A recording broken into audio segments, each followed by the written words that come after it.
Welcome to our online service today. Come on, let us worship God together. Wherever you are right now, come and let us worship our one true God today.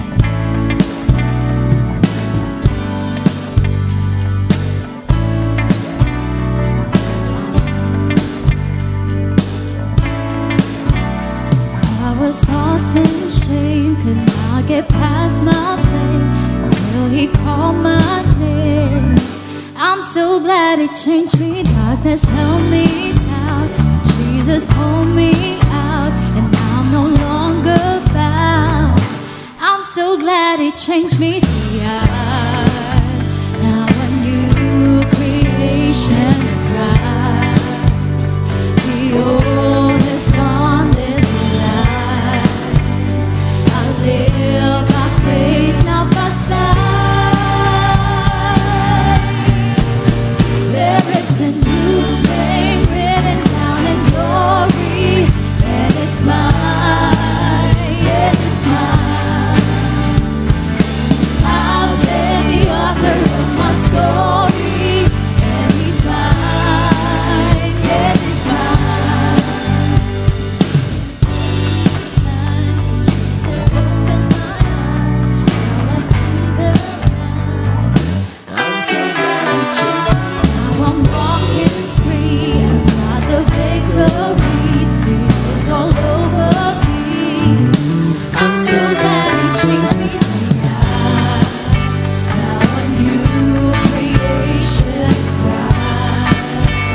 The old has gone, this life I live by faith, not by sight. There is a new name written down in glory, and it's mine, yes, it's mine. I've read the author of my story, and He's mine, yes, it's mine.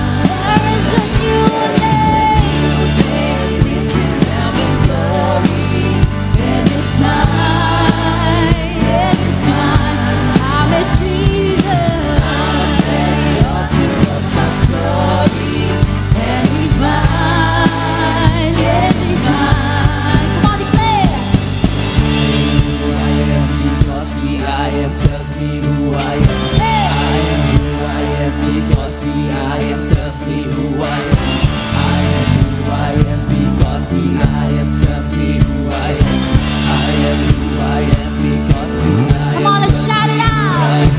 I am who I am because the I am tells me who I am. I am who I am because the I am tells me who I am. I am who I am because the I am tells me who I am.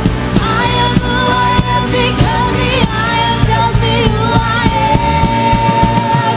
There is a new name written down in glory. Come on, church, sing it out. Yes, it's mine. I've read the author of my story, and He's mine. Yes, it's mine. There is a new name written down in glory, and it's mine. Yes, it's mine. I've read the author of my story, and He's mine. Yes, it's mine. And He's mine. Yes, it's mine. And He's mine. Yes, He's mine. Yes, You're mine, God.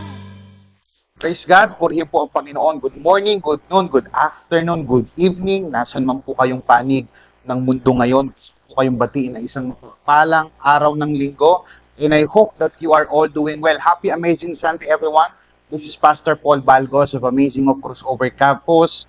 At alam ko po na sa mabuti po kayong kalagayan. Ano man po ang ating po mga pinagdadaanan, gaano man po ito katindi, kabigat, gaano man po kadilim, gaano man po ka-blur yung ating mga nakikita ngayon sa ating po mga kinaharap sa buhay.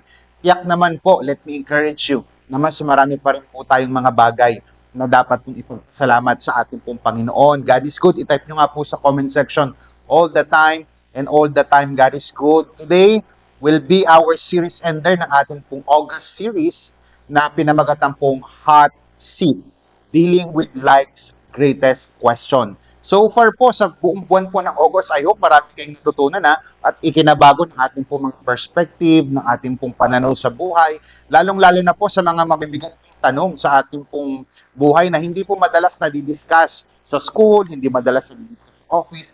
Praise be to God dahil tinuturuan po tayo ng ating Panginoon through His Word kung sino ba talaga tayo, bakit tayo nandito, what on earth am I here for? Diba, pinag-usapan natin yan, saan tayo pupunta, if you're a Christian, ano ang destination mo, kung hindi ka namang Christian, saan ka rin pupunta, ano ang mangyari kapag tayo ay namatay na, meron pa po bang pag-asa, naalala nyo, pinag-usapan natin last week, sa babae that were bleeding for about 12 years, at yung pag-asa ay natagpuan niya kay Kristo. Now, ang natural po na susunod na tanong after nating malaman sa tayo pupunta, sino ako, ano identity ko, bakit ako nandito, may pag-asa pa pala.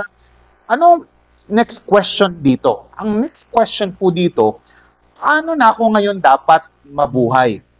Yan, bilang isang Christian, I want you to understand that Christian life is not just about knowing God. Let me just repeat it. Christian life is not just about knowing God, but it is also about living for Him. I-type nyo nga po sa comment section, living for Him. I-expound pa natin yung quote sinabi ko, hindi lang ito patungkol sa pagkakakilala sa Panginoon. There's nothing wrong with that. Our goal is for us to know God. Kaya nga po dapat meron tayong tamang theology. Why? Kasi importanteng makilala po natin ang ating Panginoon.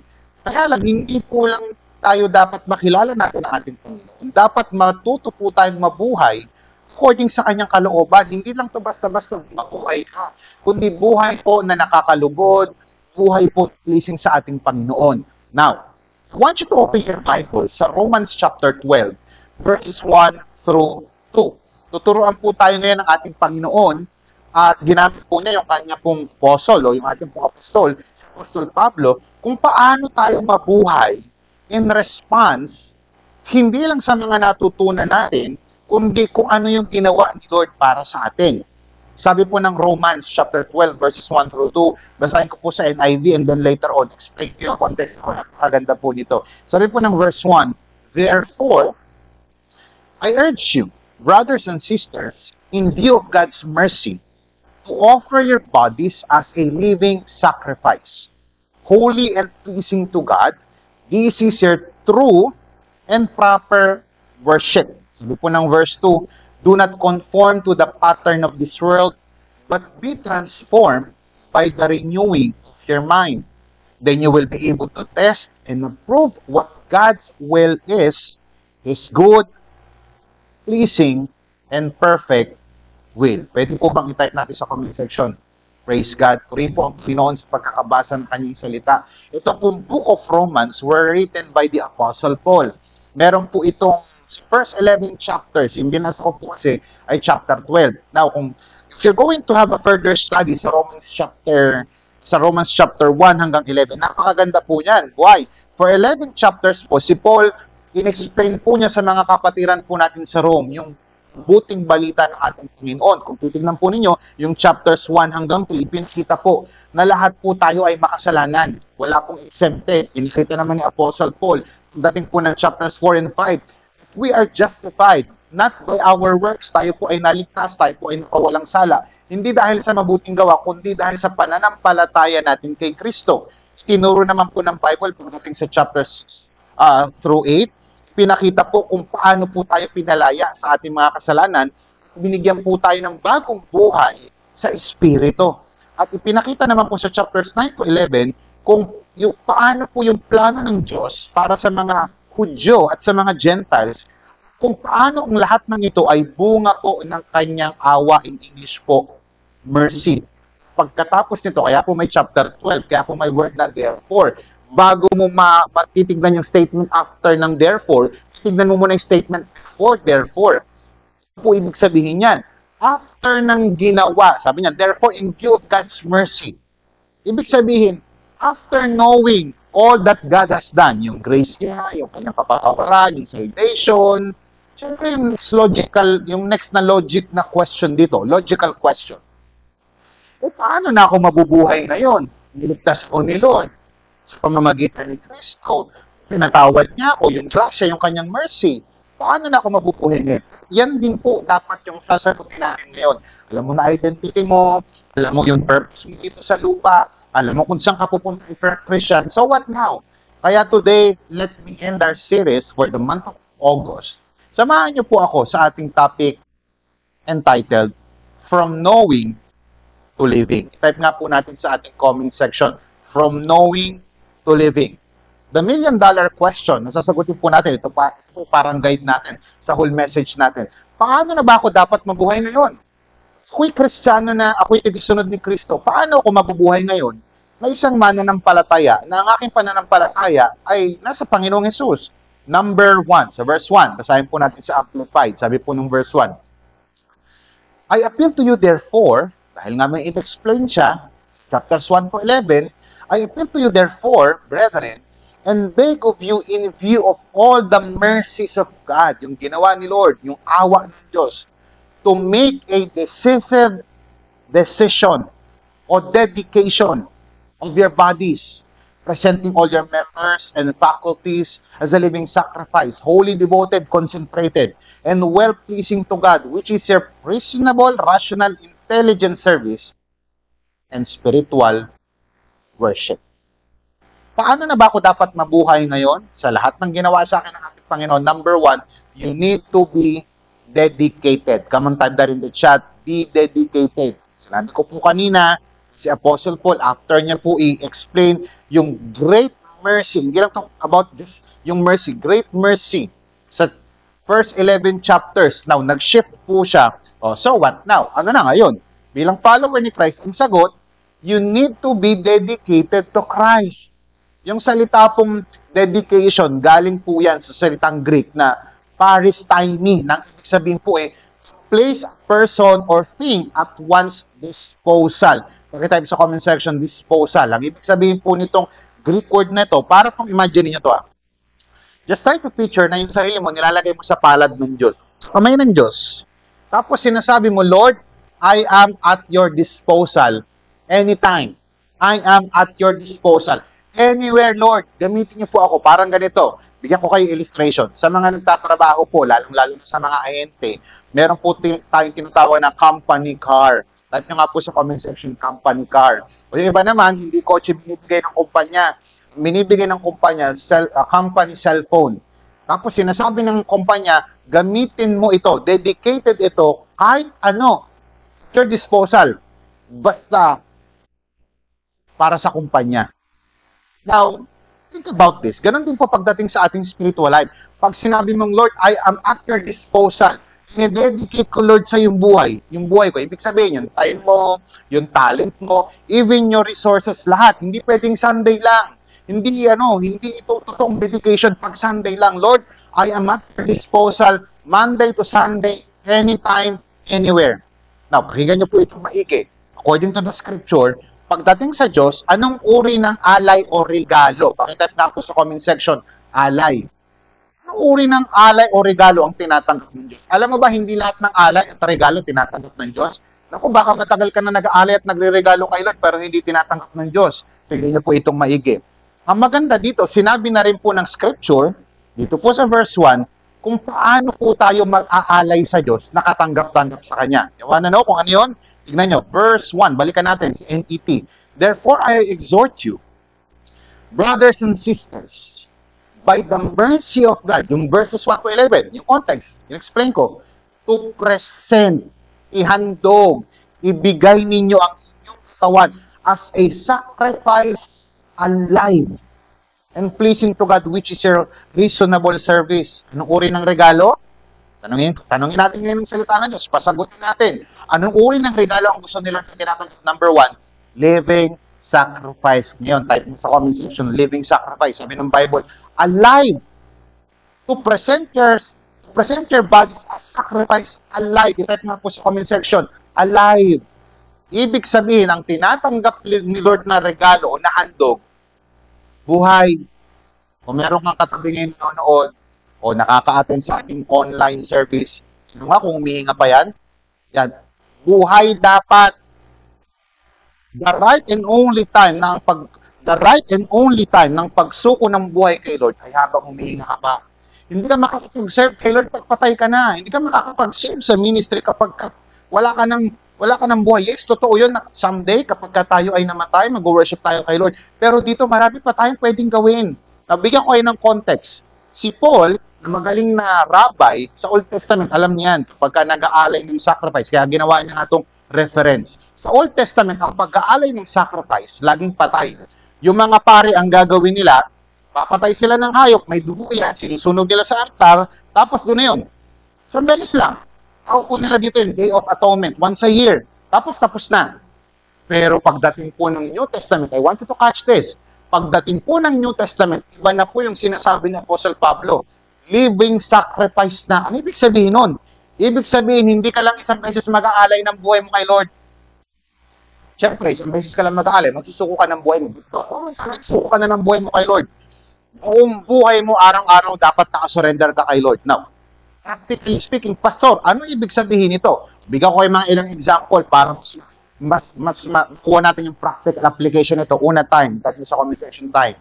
Iba sa atin, instead of wasting your time sa pag-Netflix, maghapon, Netflix, puro games, walang katapusang scroll. Tapos hindi na nag-devotion, hindi na nakikinig sa salita ng Diyos, hindi nakakinig sa Bible. Yun ang ibig sabihin ng sacrifice. Mag-Netflix ka, instead na nag-game ka, instead na nag-scroll ka, edi mag-scroll ka ngayon ng salita ng ating Panginoon. Sa energy, sa kalakas natin. Kaya lagi ko sinasabi sa mga kabataan, you have the energy right now. Pagka nagtatrabaho ka, o kaya nag-aaral ka, yung iba sa atin, pagod na, ay wala na akong time mag-serve, wala na akong time mag-church, wala na akong time mag-devotion, wala na akong time mag-pray. Hindi dapat ganun. Pag sinabing living sacrifice, pagod ka na pero meron ka pa rin panahon mag-serve with excellence sa ating Panginoon. Hindi ka lang, alam mo yun, hindi ka lang nangingin para sa boss mo, sa teacher mo, para ano yung mga requirements, ipasa. Ganun din dapat sa pagsiserve kay Lord, living sacrifice. Sa mga plano natin, meron tayong mga pangarap, meron tayong mga, alam mo yun, meron tayong mga career, meron tayong mga negosyo, meron tayong mga relationship. Pero dapat sinasabi mo kay Lord, Lord, ikaw muna unahin ko. Kung hindi align itong relationship na ito sa'yo, kung hindi mo kalooban yung babaeng ito o yung lalaking ito, kung hindi mo kalooban yung business na ito, yung hobbies ko ngayon, yung mga ginagawa ko, kung hindi mo to kalooban, Lord, I'm going to sacrifice it. Yun yung living a life of sacrifice. Yun yung tinatanggap ni Lord. Ang hindi tinatanggap ni Lord yung sacrifice mo na out of comfort lang, out of convenience, no. Ang gusto ni Lord yung mga sakripisyo na kung saan pinapagawa niya talaga sa'yo. Even sa ating mga pangarap, marami tayong mga dream, pero kung minsan, may mga pangarap tayo na hindi align sa gusto ni Lord sa ating buhay. Ito pa, hindi lang ito tuwing Sunday. Ito yung sabi ko kanina, araw-araw po ito. Yung pag-worship natin, tama yan. Yung pagpunta sa church, yung pag-volunteer, tama po yan. Pero dapat araw-araw po natin ginagawa. Sa mga estudyante, piliin mo maging honest, hindi na mag-cheat ka. Sa mga may karelasyon, piliin mo maging honest, kaysa mag-cheat ka. Piliin mo magpatawad kapag nasaktan ka. That's sacrifice. Piliin mong i-honor si God sa iyong finances. Kahit na tight na ang iyong budget. Mga kapatid, gusto ko po sabihin sa iyo, a living sacrifice, buhay po yan. Surrendered ka. Buhay ka, nagtatrabaho ka, nag-aaral ka, surrendered ang heart mo. Every small choice, every ordinary day, nagiging act of worship kapag ginagawa mo ito, may sakripisyo para sa ating Panginoon. Palakpakan po natin ang ating Panginoon. Pangalawa, holy sacrifice. Kanina, living. Pangalawa, holy. Now, I want you to understand this. Sabi ng Bible, holy. Yung salita pong holy, galing po sa salitang Grego na ang ibig sabihin ay hagios. Na ang ibig sabihin, to set apart for God. Yung holiness sa atin, akala natin, kapag ka sinabing holy, naisip agad natin, hindi na tayo nagkakasala, perfect na. Pero sa Bible, being holy doesn't mean flawless. It means set apart. Pakita na po sa comment section, set apart. Ibig sabihin ng alaan, dedicated. Lagi ko, di ba, ini-illustrate sa inyo to. Ano ibig sabihin ng set apart, being holy? Toothbrush. Lahat naman siguro tayo nakakaranas na nagtutoothbrush. Di ba, pag nagtutoothbrush ka, hindi mo naman ginagamit yung sa kuko mo. Pag nagtutoothbrush ka, hindi mo naman yung ginagamit sa kadena ng motor mo, panlinis. Alam mo, gusto ko maglinis ang motor, gamitin ko nga sa kadena toothbrush ko. No. Because your toothbrush is separated. Nakalaan para lamang sa iyong mga ngipin. Ganon din po pagdating sa ating Panginoon. Your life is separated for His purpose. Tanungin kita ngayon, yung ginagawa mo ba according sa gusto ni Lord o according sa gusto mo lang? Kaya lagi ko pong sinasabi sa mga tao na akin po nakakausap, hindi porkit masarap, galing na sa Diyos. Hindi porkit maganda, galing na sa Diyos. Tanungin natin ang ating mga sarili sa ating mga choices. Kung lahat ng mga classmate mo na mga katrabaho mo ginagawa kasi uso, dapat hindi po natin ito ginagawa. Kasi set apart ka. Sa relationship, habang karamihan nakikipaglaro sa feelings. Kaya ba sa atin, lomoloha. Bakit? Yung iba kasi hindi seryoso. Kung ikaw ay single, hindi ka dapat papasok sa mga relationship. Tingnan nyo maigi, na magko-compromise ng calling mo at relationship mo kay Lord. O sa mga married naman natin, hindi ka dapat pasok na sa relationship kasi married ka na. Maging faithful ka dapat. Dapat yung mga relationship mo at yung singleness mo, yung pag-maintain mo ng purity mo sa harapan ng Diyos, reflection yan ng holiness ni God. Ulitin ko, sa Bible may dalawang holiness. Holiness ni God, perfection. Yung holiness natin, it's not hindi to perfection. Separation from the world. Mga kapatid, huwag po tayong mamuhay sa doble kara. Hindi yung kung ano, sa church, ang bait-bait mo. Pag sa office, hindi ka na mabait. Pag sa online, hindi ka na mabait. Pag sa church, ang galang mo, pastor, purihin ng Panginoon. Pero sa bahay, bastos ka na. Naku, yung big sabihin, pag sa church, ang bait-bait mo, pero sa social media, grabe na. Kung saan-saan ka GC sumasali, kung saan-saan ka group sumasali, na hindi nakakalugod sa ating Panginoon. Holy sacrifice. Pangatlo po, pleasing sacrifice. Sabi kanina, alive, holy, pleasing to God. Uy, pangatlo, acceptable. Pwede po bang type natin sa comment section? Katanggap-tanggap. Acceptable to God. Sabi ko po kanina sa Old Testament, kapag may sacrifice, yung pari po, kumapatay po yan ng hayop, inahain po sa altar para kay God. Pero malinaw din po sa Old Testament, nang sinasabi ng Panginoon, ang gusto po niya, higit sa ritual ang gusto ng ating Panginoon. Ang gusto ni Lord, obedience, pagsunod mula sa puso. Pastor, ano naman pwede natin paano natin i-apply sa ating buhay sa pang-araw-araw o daily sacrifice? Pleasing sacrifice means, kanya maigi, using your body in a way na hindi masasaktan si Lord, in a way na hindi maiinis si Lord, in a way na hindi malulungkot si Lord, kundi sa kaparaanan na mapapasmile mo siya. O halimbawa, yung katawan mo, saan mo ba ginagamit? Iba sa ating Christian na pero lakas-lakas pa rin mag-vape. Iba sa ating Christian na lakas-lakas pa rin manigarilyo, naglalasing pa rin. Yung iba sa ating Christian na nag-scatter pa rin, nagsusugi pa rin. Iba sa ating sinasabi, Christian na tayo pero involved pa rin sa sexual immorality. Iba sa ating Christian na pero involved pa rin sa pornography. Ano bang bagay na hindi holy sa Lord, i-sacrifice mo na. Tama, ni-type mo nga sa comment section, i-sacrifice mo na. Yung iba pa sa atin, napaka-talented natin. We have all the time, may mga oras tayo. Gawin natin yung ating katawan bilang instrumento ng pagsuserve sa ating Panginoon. Kaya pansinin nyo, iba sa atin, nagugulat pag Sunday. Ipikit-pikit. Tinanong ko, bakit kapuyat? Pastor, kasi nanood po kasi kami ng Netflix, may party po sa bahay. You see, kung alam mo ng linggo, dapat magpagamit ka kay Lord sa linggo ng umaga, dapat Sabado pa lang, hindi ka nagpupuyat. Hindi ka puro gaming, puro scrolling, puro Netflix. I'm not saying na masama mag-Netflix. I'm not saying na masama maglaro sa yung tamang laro. Kaya alam kung minsan ginagamit natin ito, kaya minsan inaalaw natin na tempt tayo ni Satan, kaya pag linggo, puyat-puyat tayo. Hindi natin mabigay yung interest natin kay Lord. Kasi sa relationship natin, dapat please, paano kung malalaman, Lord, na pleasing sa'yo yung relationship na ito? Pleasing sacrifice din yung paraan ng pakikito. Alam mo ba na, ganyan maigi, alam nyo ba na pleasing sacrifice din kay God, yung tamang pakikito mo sa ibang tao? Lord, I worship you sa church. Pero bastos ka sa bahay, hindi sumasagot ka sa magulang mo. Dito, mano ka ng mano kay pastor, pero pagka sa bahay, hindi ka pagmano sa magulang mo. You see, hindi pwedeng magalang ka sa church tapos bastos ka sa school. Hindi pwedeng magalang ka sa church tapos hindi ka bastos ka sa boss mo. You see? For your words and actions in relationships. Nanay mo, tatay mo, boss mo, katrabaho mo, as a sacrifice. maging patient ka, maging maayos ka, maging mapagpatawad ka. Check po natin yung attitude, hindi lamang po ng ibang tao. I-check po natin yung attitude po ng ating heart. You see, hindi sapat yung presence mo lang sa church every Sunday. Hindi ko sinabing masama. Pastor, masama po ba na nandito yung presensya ko every Sunday? Hindi po masama. Gusto po ni Lord yun. Kaya lang, ang hinahanap ni Lord, pakinggan nyo maigi, ang hinahanap po ni Lord, hindi po lamang yung attendance mo na yung pwet mo nakaupo sa upuan. Ang hinahanap po ng Panginoon, yung devoted na heart. Pagka nag-church ka, pag naglilingkod ka sa mga naglilingkod po sa atin sa likod ng camera, bakit ka naglilingkod? Para lang ba sa tao? Para sa pera? Para sa palakpak? Para sa likes? Para sa following? Hindi. Nagsuserve ka dapat para i-please ang ating Panginoon. Kung ikaw ay nabibless ngayon sa ating message, point number 1 pa lang yan, palakpakan po natin ang ating Panginoon. Praise God, purihin po ang Panginoon. Pangalawang punto, sa verse 2 naman po, tignan natin. Sabi po ng verse 2, "And do not be conformed to this world, but be transformed by the renewing of your mind." Yung una pong point kanina, be devoted.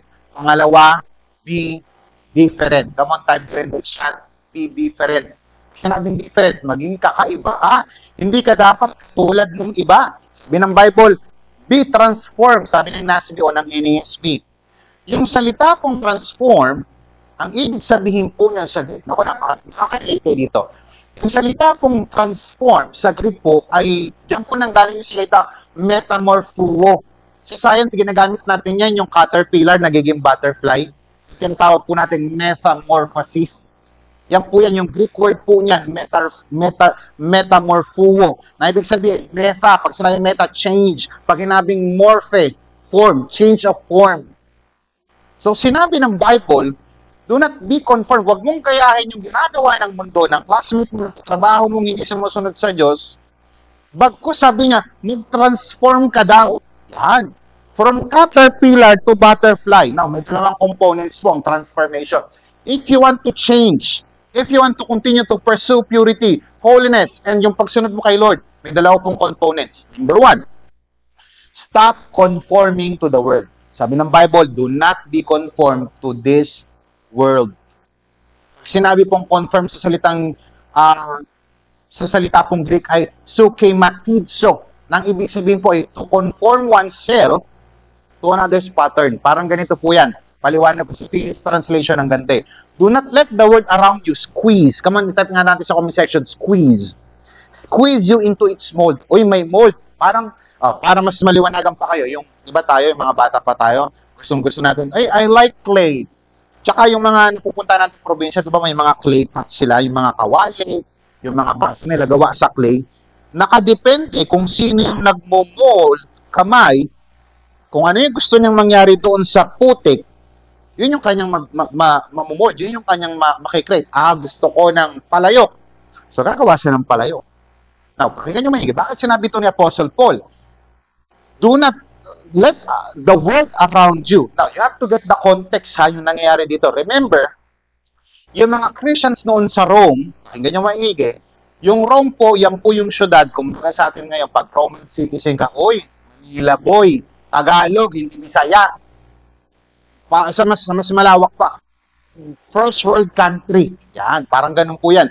Yung Rome po nung unang panahon, punong-puno po ng idolatry, punong-puno po ng immorality, at punong-puno po ng makamundok bisyon.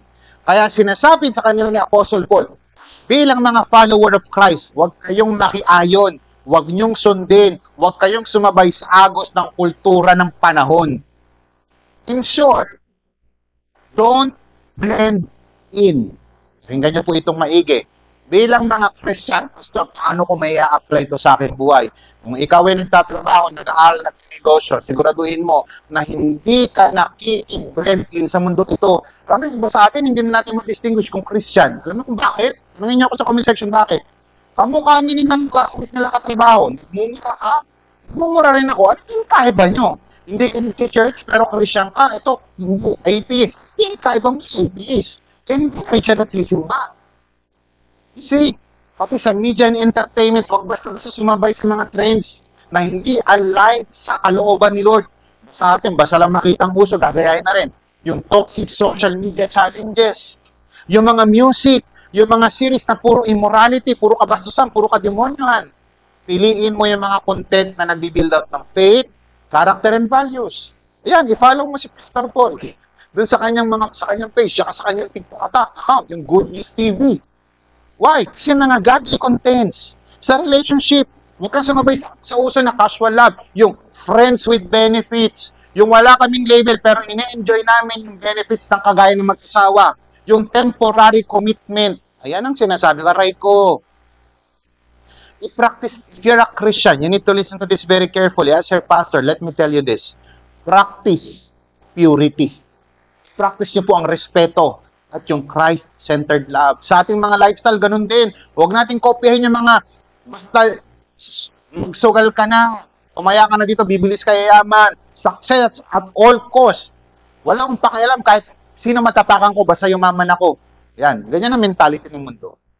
Instead, kapag ka-Christian ka, mamuhay ka ng simple, hindi ko sinabi huwag ka ng mga harap, pero idaan mo sa integridad, sa tamang paraan ng pagpapayaman. Ganun din po sa mga decisions natin. Huwag po natin i-base yung ating mga decisions. Kung ano sinasabi ng crowd, kung ano sinasabi ng classmate mo, kung ano sinasabi ng trabaho mo, kung ano sinasabi ng social media.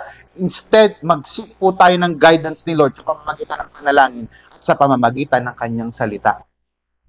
Pangalawang components ng pagbabago, metarfuo, meta, at saka yung change of form. Paano mababago yung aking form of mind, yung form of lifestyle? Pangalawa, una, stop. Huwag kang tumigil ka na sa sino kaya pwede kumagaya ng social media influencer? Kasi, full, trusting. No. You don't do that. If you're a Christian, you don't pattern your lifestyle sa sinasabi ng mga social media influencers. Kahit sinasabi nilang Christian sila. You pattern your lifestyle, you pattern your mindset, you pattern your attitude and behavior based on God's Word. Pangalawa, start renewing your mind. Sabi ng Bible, but be transformed sa paanong paraan? By the renewing of your mind. Yung renewing po dito, galing po sa salitang Grego na anakainosis. Na ibig sabihin ay renovation ang ibig sabihin yan. Renewal, complete change for the better. Pwede natin matutunan dito. It's time to renew your mind. Pag gusto mo mabago ang buhay mo, dapat mabago ang isip mo. Ulitin ko po. Para let that sink in your spirit right now. Pag gusto mong mabago ang buhay mo, dapat tapos mabago ang isip mo. Sinasabi ng Bible na hindi ka magbabago hanggang hindi mabago ang isip mo. Tingnan nyo sa Tagalog ang ganda nito. Sa verse 2. Huwag ninyong tularan ang mga pag-uugali ng mga tao sa mundong ito. Hayaan ninyong baguhin kayo ng Diyos. O babaguhin ka naman ni Lord sa pamamagitan ng ano? Sa pamamagitan ng pagbabago ng inyong mga isip. Yun ang sinasabi ko. Kaya importante, pwede rin po natin gamitin sa salitang reformat. Type nga natin sa comment section, reformat. Yung mga isip po natin, panahon na para i-reformat yan. Kasi baka puro virus na po yung mga napapanood natin.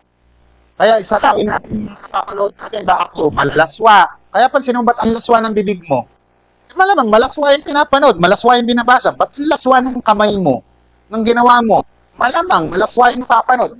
Ano laman ang isip at puso, yun ang gagawin ng kamay. Bakit inaaway? Dati hindi ka naman nang-aaway, ngayon nang-aaway ka. Bakit mga pinapanood, puro awayan. Ba't lagi ka ng takot? Yung pinapanood, nakakatakot. Bakit ang negative mo sa usapan? Paano? Puro negative na rin na nakakausap. Baguhin mo yung pinapanood mo, baguhin mo yung pinapakinggan mo, baguhin mo yung mga sinasamahan mo kasi nakaka-epekto yan sa iyong pag-iisip. Balakpakan po natin ang ating Panginoon. Now, before po tayo mag-proceed, doon po sa ating point number 3, allow me to introduce to you yung ating pong, isa sa mga pinaka-importante sa ating pong pananambahan, which is yung ating pong pagbibigay. Pakinggan po natin ito. Hi, I'm Joey Montes from Amazing Hope Crossover Marikina Campus. So, I'm here po to share a bit about my experience or my testimony when it comes to giving. Sabi po sa 2 Corinthians chapters 9 verse 6 to 7, remember this, a farmer who plants only a few seeds will get a small crop, but the one who plants generously will get a generous crop. You must each decide in your own heart how much to give. and don't give reluctantly in response to pressure. For God loves a person who gives cheerfully. So dito po, inalintulad tayo as Christians na sa farmer po na nagtatanim. So as Christians, kung gusto mong umani na marami, kailangan din natin magtanim po ng madami. And ang iba pang characteristics po dito is yung pagiging cheerful na giver, hindi dahil sa pinapressure tayo na ating fellow Christians, na ating pastors, or hindi dahil napapressure tayo na gusto natin magpa-impress ng mga tao na marami tayo nabibigay. Pero dahil po nabibigay tayo ng based sa ating own heart and based sa ating own capability. And isa din po dito attribute na kailangan is yung personal decision or yung trust in God's provision.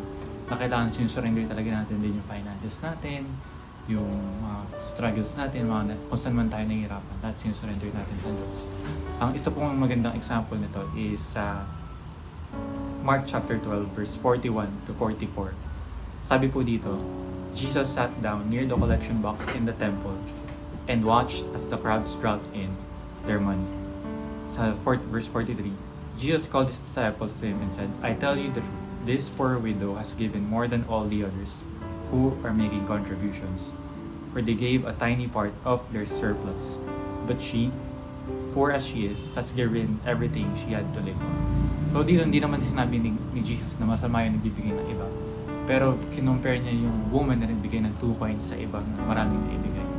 Yung no matter how small the amount, kung bukal siya sa loob mo, and ayun talaga na-feel mo ibigay kay Lord, and you're giving generously, na-value to ni God, na-value to ni Jesus Christ.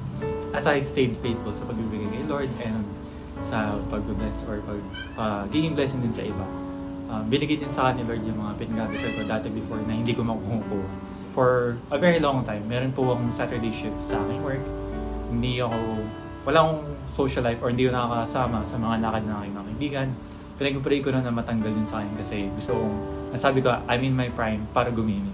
Pero ang dumating po sa time na nahihirapan ako mag-Sunday service, mag-serve kay Lord during Sunday mornings kasi masyadong po yan.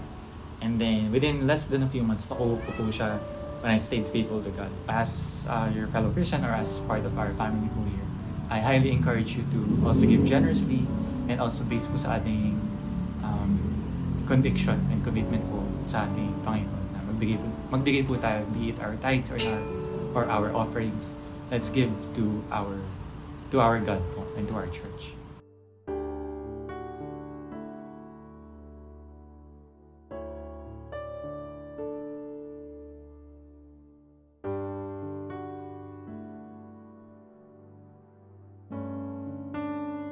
So, praise the Lord.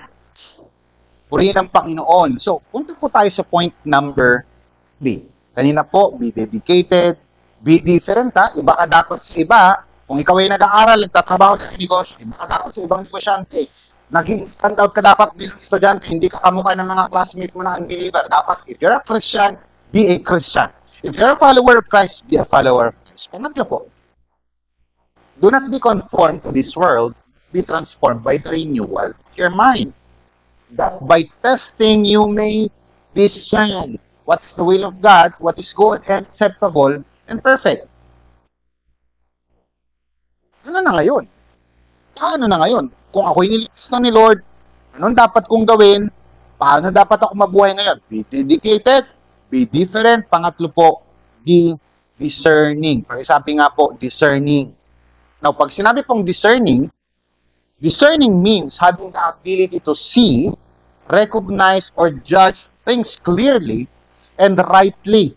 It is being able to separate what is true and from what is false. What is good from what is harm, what is good from what is harmful, and what is wise from what is foolish. Uy, ang ganda nito. In short, pag sinabing discerning, kung ikaw pupunta sa palengke, alam mo dapat yung sariwa sa hindi sariwa. Alam mo dapat yung legit, kung ikaw naman ay mahilig sa ginto, alhero ka, madidiscern mo ano yung hindi ginto sa totoong ginto. Yan ibig sabihin. Now, ang tanong, paano mo naman malalaman bilang Christian, paano ko malalaman kung kalooban ni Lord ito o hindi? Yan. Pag-usapan natin yan. How to discern the will of God? Meron po tayong 3 diagnostic questions na nanggaling na rin po sa salita ng Diyos. Number 1, is it good? Sabi niyo, what is good, acceptable, and perfect? Una, Is it good? Yung salita pong good, ang translation po niyan sa Greek ay agathos. Ang ibig sabihin po niyan, something is good in character and beneficial results. So, para mas maikli, sabihin ko po sa inyo, pag sinabi pong good dito, moral excellence po yan. Ibig sabihin, ang standard dapat yung, pag sinabing good, hindi yung good based on the standard of this world. Based on your emotion? No. Based on your perception? No. But based on the standards of God. Salita po ng ating Panginoon. So, dapat ma-filter natin. Does it align with God's goodness? Yan ang tanong.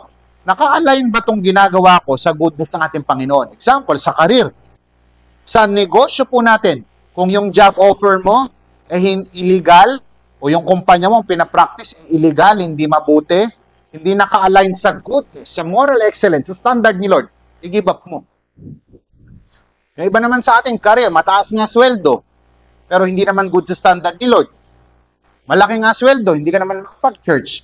Malaki nga sweldo, hindi ka naman makapag, alam mo yun, mali naman yung trabahong pinasukan mo sa illegal. Let's choose integrity over income. Sa relationship po natin, kapag pumasok ka sa relationship, tanangin mo, ito bang relationship na to good according to God's standards? Kasi kung good lang yan sa paningin, pastor, maganda. Pastor, mabait. Hindi, ang tanong ko, good ba siya sa standard ni Lord? Pasok ba siya sa standard ng Diyos? Kung hindi, wag mong i-compromise ang purity mo. Wag mong i-compromise dahil baka mamaya mapunta ka sa immorality, hindi po yan ang good sa harapan ng ating Panginoon. Every choices po ng ating buhay, may opportunity ka mangupit, may opportunity ka magnakaw, may opportunity ka mag-backslide, pero ang pipiliin mo pa rin, ito ba ay pasok sa standard ni Lord? Pagka hindi pasok sa standard ni Lord, hindi ko po siya gagawin. Ang bottom line is this: if it is not aligned with God's goodness, it's not God's will. Pangalawa, is it acceptable?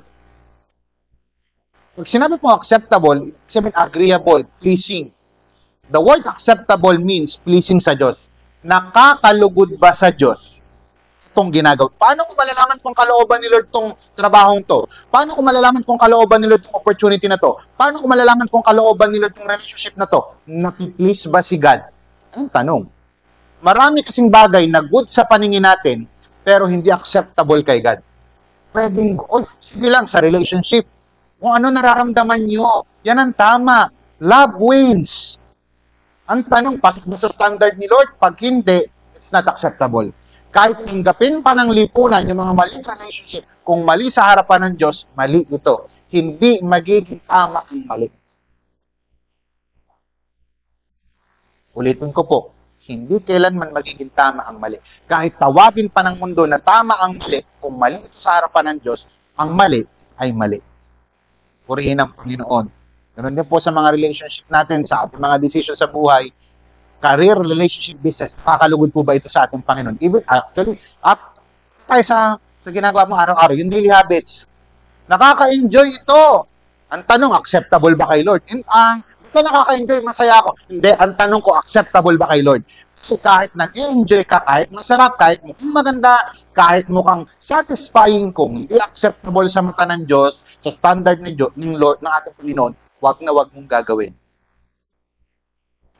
Sa ating pagbibigay, hindi lang sapat na nagsiserve ka sa Lord, dapat may tamang puso. Third, is it perfect? Yung salita pong perfect or acceptable, pheleos po yan. O ulitin ko pa, yung salitang perfect, sabi ng Bible, by testing you may discern what is the will of God, what is good and acceptable and perfect. Sinabi pong perfect, salita pong Greek yan na teleos. To experience of fullness, to be complete. Ay, ito, makinig kayo. Akala natin pag sinabing perfect, yung hindi na nagkakamali. Hindi. Yung perfect na tinutukoy dito, yung teleos, ibig sabihin po niyan, maturity. I-type nga po sa comment section, maturity. Malalaman mong will ni Lord kapag nagmamature ka. Ang tanong, umaabante ka ba sa Christian life mo o umaatras? Ang mga tao, kapag ka nakikita na, ano ba naman yan? Akala ko ba kapag niligtas ka ni Lord, magiging maayos na yung buhay mo, walang problema, nagkakamali ka. Whether naniniwala ka sa Lord o hindi, magkakaroon ka ng problema. May dalawang response ang tao kapag dumadaan sa matinding problema. Ang taas naman ng standard ni Lord. Akala ko ba attend lang? Pero bakit may prayer meeting, may life group, may Lord's Day, may devotion, may training? Kasi ang tunay na naligtas, hindi mo titignan birthday ng PLTT. Pagka naligtas, enjoyment mo yun. Ngayon, ang nangyari kapag ang isang tao dumadaan sa problema, dalawa gagawin. Lalong-lalo na isang Christian. Pakinggan nyo ito, Miki. Resignation or yung isa, stagnation. May stagnant siya, hindi na siya lalago. Tendency, magre-resign na siya. Ayoko na dito sa church, ayoko na mag-life group, ayoko na sa Christianity, na lang ako sa mga religion na kung saan madali lang. Malalaman mo na nasa kalooban ka ni Lord kapag nagmamature ka. Sige, bigyan ko example, sa practical. Paano ko malalaman nagmamature na ako sa aking karakter? Kapag ikaw ay nasa will ni Lord, natututo kang magpatawad kahit mahirap. Dati hindi ako nagpapatawad. O, ngayon nagpapatawad ako, Pastor, with humility. O, nagmamature ka. Kalooban ni Lord yan. Dati ang ikli ng pasensya ko, ngayon ang haba-haba na. O, nagmamature ka. Kalooban ni Lord yan. Kahit nakakainis ng katabi ko, pinatatawad ko, yung pasensya ko ang haba. Nagmamature, kalooban ni Lord yan. Yung pagiging consistent at pagiging consistent sa integrity, kahit walang nakakakita, kalooban ni Lord yan.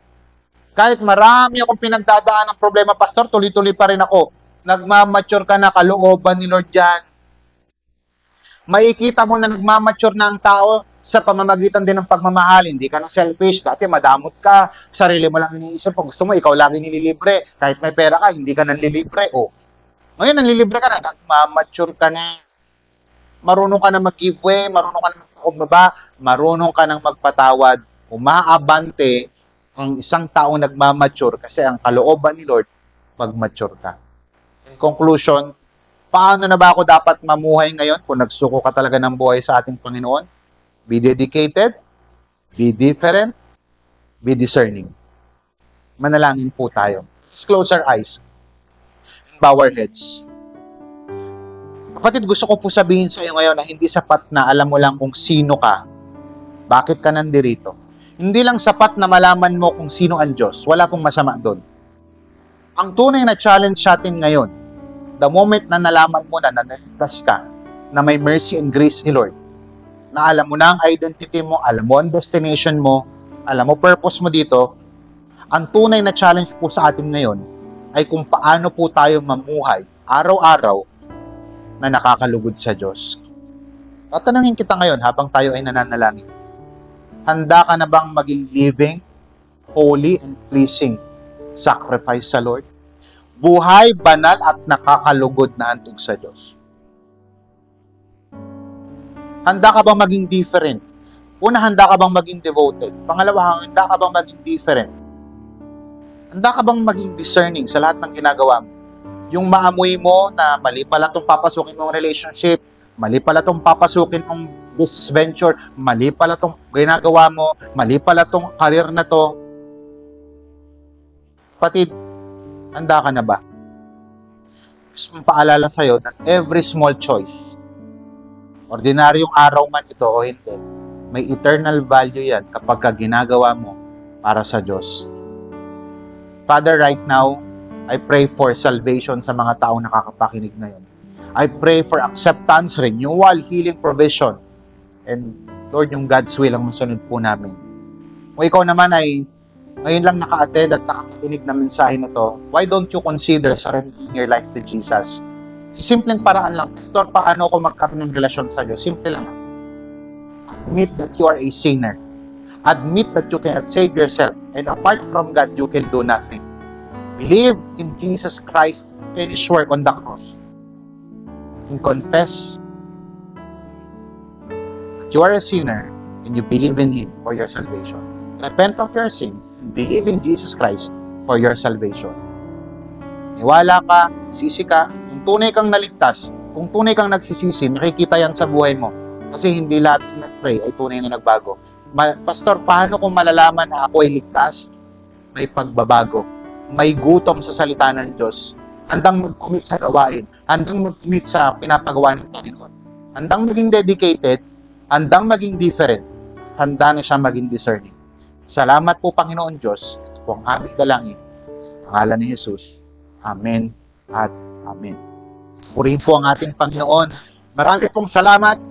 type nyo po sa comment section, I am blessed. Sa lahat po ng nakasama po namin ngayon sa aming whole month series ng August na Hot Seat. I hope na marami po tayong natutunan. Kung kayo po ay nanonood, naka-watch party po kayo, meron po kayong mga kasama sa bahay, sagutin nyo lamang po ito kahit ikaw mag-isa po yung ating discussion question na tatanungin natin para reflection na rin po natin kung talaga may natutunan tayo. So, paanong paraan mo ipapakita sa daily life na dedicated ka sa Diyos kahit sa maliit na bagay? Sagutin po niyan. Ito si Pastor Paul Balgos na nagsasabing mahal po kayo ng Panginoon. Patuloy po natin paglingkuran ng ating Panginoon. Samahan niyo po ako next week sa ating pong bagong series for the month of September. Abangan niyo po yan sa ating mga social media. Palain po kayo ng Panginoon. God bless us all.